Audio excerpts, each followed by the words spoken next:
Hotline Miami and Cruelty Squad are pretty messed up in their own respective ways. If you aren't aware, let me catch you up. Hotline Miami is a top-down, ultra-violent indie shooter developed by Denatone Games and originally released in 2012, with its sequel releasing in 2015.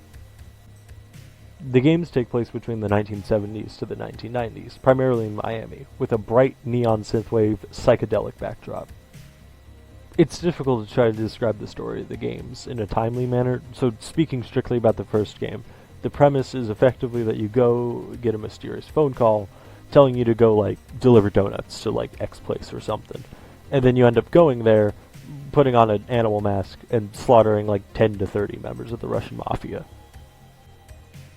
The game is centered around a sort of fast-paced, smash violence, high-score sort of system. You can do things from shooting people to beating them with lead pipes and executing them with any manner of melee or thrown weapons. And on the other side of the coin, we have Cruelty Squad.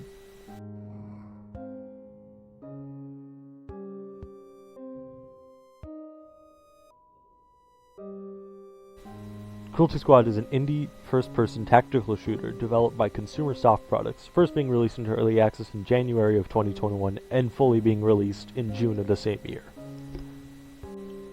The game takes place in the 22nd century, likely taking place primarily within the United States, with occasional trips outside of the country. For example, there's a level that is directly said to take place in Finland. The game has a disgusting biopunk aesthetic, usually with a mix of muted organic colors and sickeningly saturated primary colors. Cruelty Squad's story is basically that you're a depressed, broke loser who just got fired from the previous job and has found work in being a hitman for the company Cruelty Squad, being handled by this rotund individual. You do hits, which are handled more like Uber transactions than they are a super secret, sneaky illegal business. The gameplay of Cruelty Squad is varied, but at its core you're dropped into a level and told to kill whoever's highlighted by the big crosshair thingy, and anyone else who's really in your way. The game can be played in a slow and tactical fashion, or, if you're like me, you tend to play the game like a meth head, sliding around at 100 miles an hour. So, if your brain is still fully functional, you may be asking yourself, what do these games have anything to do with each other? And I'm glad you asked. See, these two games share a theme that I find quite interesting, and that is the futility and morality, and how both force the player to reflect on their actions in-game. Let's take, for example, Hotline Miami. You're called to go to a place and take some people out, and without even questioning, you go and absolutely brutalize like 15 people.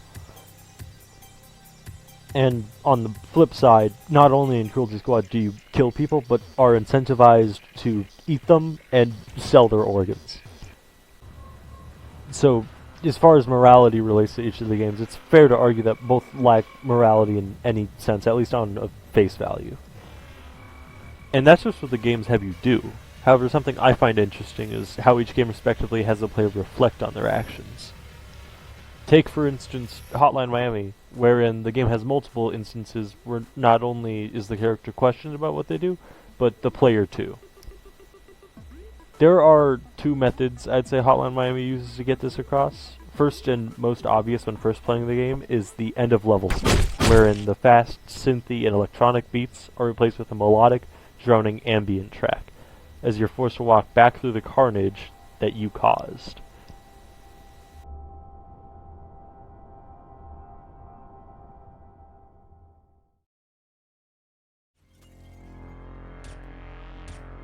The other method the game uses is direct confrontation, usually in the format of someone speaking to the player, such as Richard, a character that wears a rooster mask, and a character that's seen in both games, confronting characters about their fates and what they've done.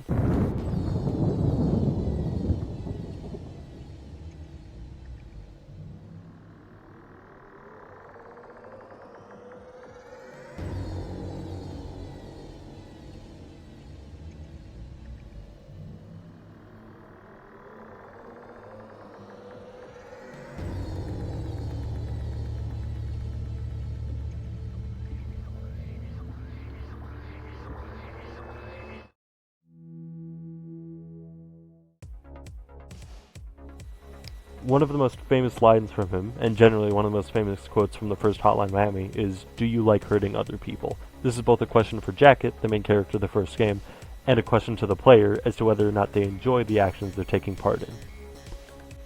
In Cruelty Squad, the way you're forced into reflecting on your own actions is a bit different, and more straightforward. In Hotline Miami, while what you're doing is horrific and violent, it's fairly standard for video games. You know, killing enemies is done in arguably most games, to be honest. But in Cruelty Squad, you're taking part in cannibalism, organ harvesting, and trading, and the general killing of unarmed innocent people, which is usually less common in video games, and even less common to be encouraged or completely incentivized. In other games, for example like GTA, killing civilians is punished by having police come after you, and in games like Fallout New Vegas, where cannibalism is possible, it's heavily discouraged and can have dire consequences on your reputation and relationships if someone sees you do it. Cruelty Squad has absolutely none of these things and has nothing to de-incentivize you from doing any of these. So, in short, what you're doing in Cruelty Squad is treated in such a mundane way, it loops back around being completely absurd and effectively forces the player to acknowledge their misdeeds, for your actions are so heinous they cannot be ignored. Last thing about morality that I wanted to bring up is how both games use nihilism to effectively combat the idea of morality, wherein if nothing matters, then why, of all things, should your moral compass be a priority? In Hotline Miami, this concept is shown through how almost anything any character tries to do to change their fate or change the world is ultimately pointless, so effectively, nothing happens. A microcosm of this would be how Jacket takes down the Russian Mafia in the first game, and how it's almost immediately replaced by the Colombian Mafia, and how the Russian Mafia is then rebuilt in the second game, only for the character who rebuilds it to completely destroy it within the same week he gets it back to its former glory. In Cruelty Squad, it is effectively stated that just life holds no value due to the ability for people to be reconstructed from death, basically making it so life is nothing more than trying to get rich and spend it on any variety of pleasures. One last thing worth mentioning is the time period both of these games were made and the time period they take place in. Hotline Miami was published in 2012, and around this time the discussion of violence in video games was an important topic and was still relevant at the time, and Hotline Miami wanted to take a stab at the concept and how it might affect people. The game takes place around the 70s to 90s, so there are portrayals of the Cold War, Vietnam-like situations, and the general hatred of Russian individuals within American society.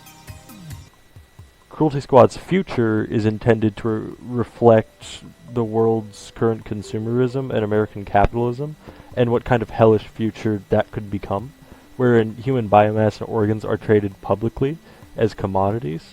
It also reflects many issues with the world's stability at the time, for the game was published around the height of the COVID-19 pandemic. But, yeah, Hotline Miami and Cruelty Squad are a bit messed up.